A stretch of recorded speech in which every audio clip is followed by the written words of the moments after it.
Welcome to a special edition of the Rebound Off the Net Arena Bowl 33 edition. I'm your host, Joshua Cox. The Arena Bowl will take place Friday night at 5:30 p.m. at the American Dream Center on CBS Sports Network. They're coaching the big game with the head coach of the Albany Firebirds, Mr. Damon Ware. Coach, always glad to talk to you. Yeah, it's been a while since I've been on, but glad to be back and glad to be talking about the Arena Bowl. Season, you wanted to bring an Arena Bowl championship back to the Capital Region. You had a chance to accomplish that goal Friday night. How do you feel to be here? Great. I think I said this since the very beginning. Even in the preseason, we expected to be here. We brought in the football team and the coaching staff, and just we have the organization that puts in their best foot forward every single year. So obviously, we thought that we'd be in this position. We are in this position, and we're thankful to be here. And it's been a wild season a little bit, but everything kind of stabilized itself towards the end, and the right people were in the right positions in the AFL, and that made us all feel good. But we're just glad to be here and glad to represent the Capital Region in the Arena Bowl this coming weekend. You coached a lot of great teams over the years. What makes this team special and unique to you? It was just built a way that I think is special.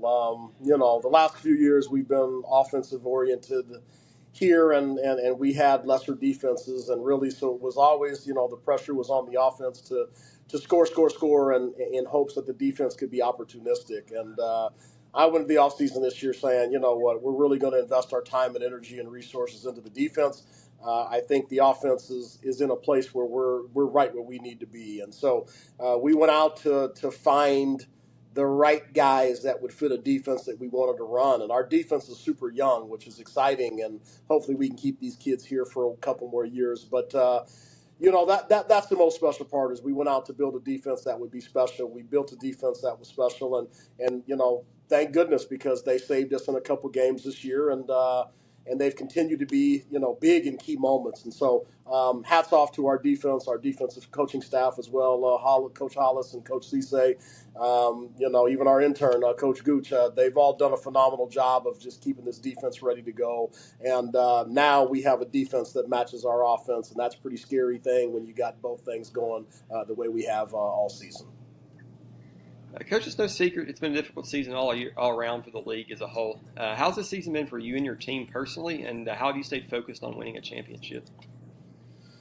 We're battle tested. I think that was the biggest part. As things were changing, we embraced the process of being a part of the AFL, and we want the AFL to be back to its former glory.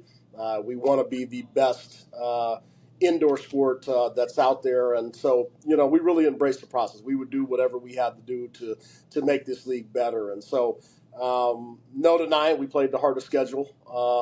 So losing Philadelphia, losing Minnesota, we played the hardest schedule, and so we've had people do the statistics on strength of schedule. We had the hardest.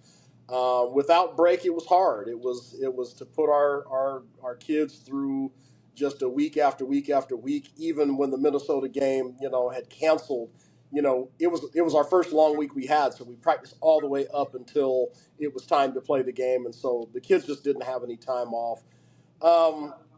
But again, the goals never changed. It's to win football games, and we had one heck of an exciting season. Our crowd saw some of the most exciting games. There's probably 2 games this year that'll go on my top 10 list of all time. So that's how exciting our season was.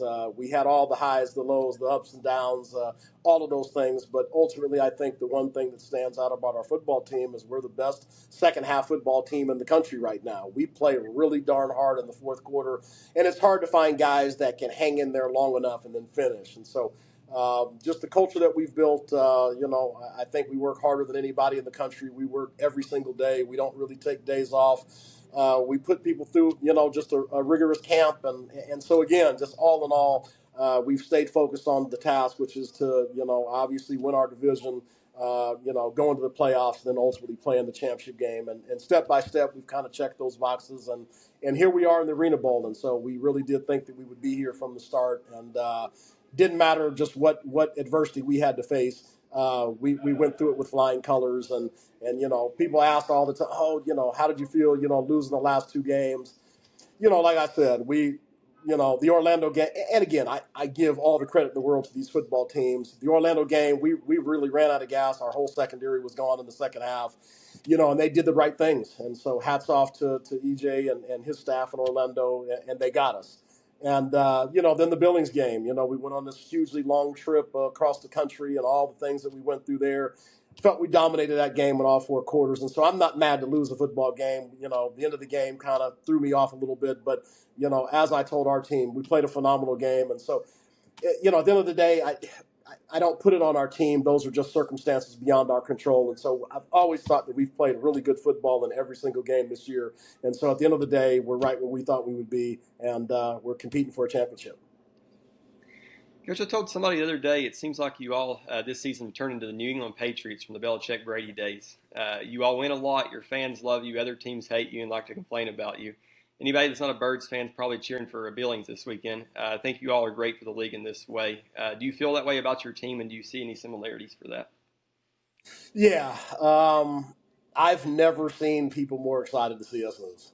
I mean, that goes for coaches, other players, other owners, people out there, fans, the whole thing. And so it is cool to have that kind of stigma to our team. And everybody just expects us to always be in the championship game. They expect us to be good. And the hard part is you really do get everybody's Super Bowl effort. And I know the Patriots went through that through their heyday is everybody looks at you like the Super Bowl. If they can beat you, you're going to be talked about. And we get that same thing. And so, like I said, when we lost to Orlando this year, they were giving Gatorade baths in the locker room.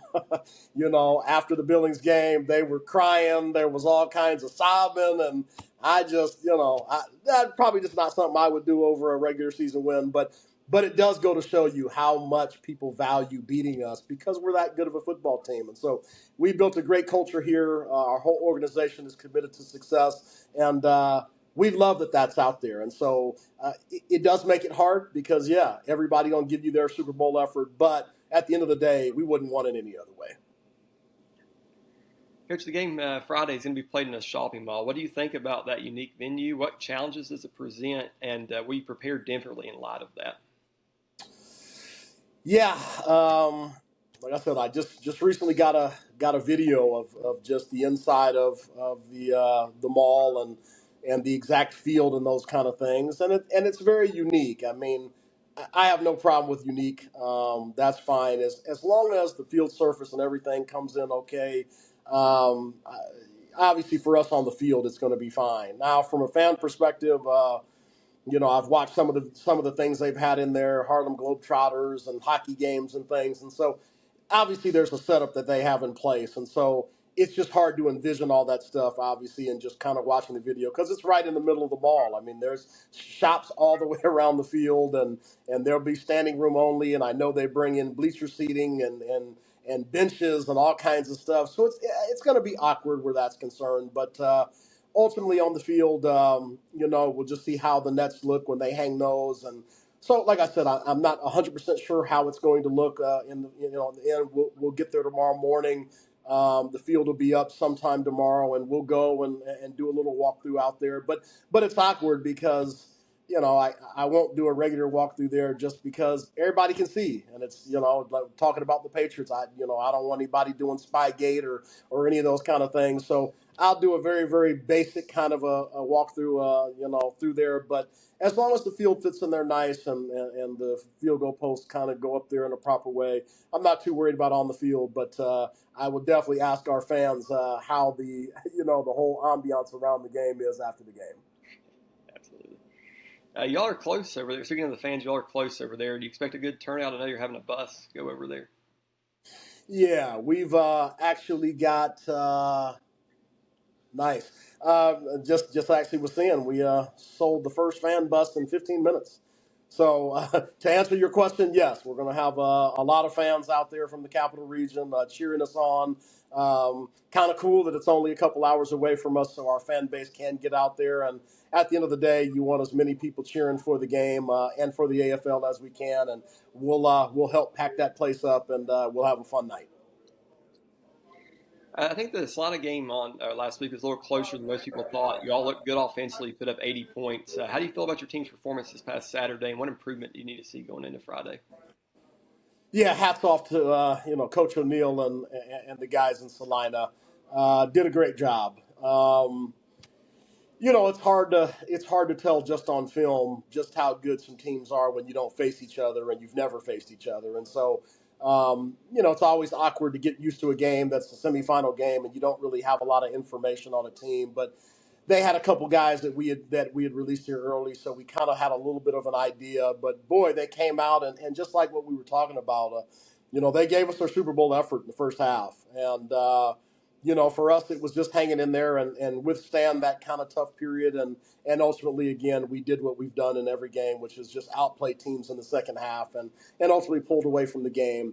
It's the playoffs. I don't expect anything different from anybody. I expect all the teams to come out firing and playing their best football. And so for us, again, it's just hanging in there in those moments and then continue to get to the second half. But with Billings, it's a little bit different. They play a really unique style of football. They really do like to slow the clock down, and they don't mind playing those 30-point games. And that's an interesting strategy. It's a strategy that most people don't use. And so for us, we're a really high tempo offense, and so we want to score in bunches. And so it's going to be an interesting, who gets to exert their will, obviously, in the game. They're going to try to slow the game down and keep our offense off the field.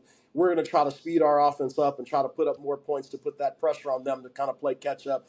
So really, this is going to come down to two very different and contrasting styles, and whoever can exert their will is going to probably win the game. Yeah, speaking of the game Friday, you all played Billings earlier in the year up in Billings. You lost a miraculous finish, some questionable calls in the game.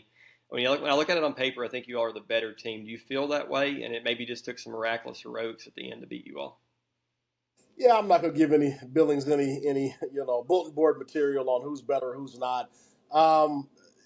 My thing comes back to things that are just factual, and I tell my football team all the time, I like to talk about facts, not opinions. And so the fact is, we played the hardest schedule. The fact is, Billings has played a way easier schedule than we have.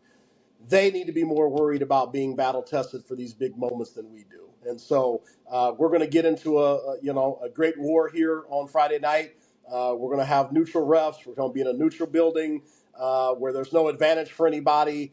Let's find out, how this game's going to turn out on the field, not with any other factors. And let's have a good game for the crowd. Coach, what challenges does Billings present as a team, and what were the keys to hoist the Arena Bowl trophy on Friday night? Billy's got a great coaching staff. Obviously, Shedrick Bonner and Cedric Walker, those are, two longtime AFL guys. So the team is very well coached. They've got a lot of good quality players as well. So again, they've played well all year. And so, like I said, for us, it's we want to score in bunches. We want to score as quickly as we possibly can. Where Billings is going to slow the game down, and so they don't mind. Their kicker's been playing phenomenal over the last couple of weeks, and so they don't mind getting into that shootout where it stays very close and they run the clock and use as much of the clock as you see in their game. The first quarter, there was 0-0 at the end of the first quarter in their semifinal game where we're in a shootout. So it's two contrasting styles, and so they're really simplistic in their approach. They want to slow the game down. They just want to score, but use as much time off the clock. And I just think it's an interesting strategy. And so our strategy will be very different. We're going to go out there and, we've got so many playmakers on the field. You're really going to have to defend a lot of different aspects of the game. Bringing in Isaiah Scott that we got late, he is just a phenomenal kid, and he's fit right in, just a yes or no sir guy. He's gigantic and plays like, again, like a small receiver. We're super happy to have him. Happy birthday, by the way, Isaiah. But just fun stuff. And so we're really clicking on all cylinders as far as our execution and just the personnel, and we're healthy. And so we're going to get in the game, and we're going to put the pressure on offensively, but we've got an opportunistic defense. We had 5 sacks against them in Billings a couple weeks ago. So I think we've got a good approach on how we're going to take care of kind of their game plan, but we're just super excited to play them. I mean, this is the game we really wanted. I know your kicker got hurt. Where are you at as far as signing another kicker, and how might that affect you this weekend? Yeah, just finding out that Marco Roscoe is not going to be to play in this game. It's, those things are heartbreaking. And, just as a coach and see a guy work so hard and get to the moment and not be able to play. So we are in the process of adding a kid to the roster. I'll wait till everything's finished. But, he's another very good kicker that'll come in, a younger kicker. And so, like I said, we're going to, give a kid an opportunity that could come in and show the world that he's ready to win a championship with a great organization. So we'll be super excited to bring in somebody else. But obviously, less than ideal circumstances. Mark has been wonderful for us for a couple of years here. And, we're saddened that he will not be able to kick in the game. Any other injuries or roster changes coming before Friday? Absolutely not. We're as healthy as we've been since early in the season. And like I said, just, I've not been soft-spoken about just having a break and things that we all needed to have. And so when you play a hard schedule, you've got to be healthy. And, that's really the thing. The team that's the healthiest, that executes the best football, is usually going to win the championship. And so, making it to the semifinals and getting the bye week was just so good for us. The whole team across the board is 90% or better. And so, we're right where we want to be and where we want to be, which is the championship game. Last question for you, Coach. You got a good place planned to put that Arena Bowl trophy in the Capital Region? We're always ready to add another piece to the puzzle. But ultimately, like I said, right now we're just focused on the game plan and getting our guys ready to go. We're excited to get down there to New Jersey early tomorrow and go see how the field looks and all those things. We'll worry about the trophy and the rings and anything else after the game. We obviously got to take care of business first, so we don't want to jump the gun and talk too much about what the ending looks like. But we're going to go, like I said, we're healthy, we're excited, we're motivated. Obviously, Billings, left a bad taste in our mouth as far as just from a competitive standpoint. So we're super motivated going into this game. And so it's going to be fun. And everybody really should, if you can't make it to the game, get on the CBS broadcast. It's going to be an exciting game, and you won't be disappointed. Coach, the Capital Region's ready for a championship. Go bring them home on Friday night. That's the plan. And so, like I said, if you can't make it to the game, man, just get on the CBS broadcast. It's going to be a good show. Appreciate the time, Coach. All righty. Thank you.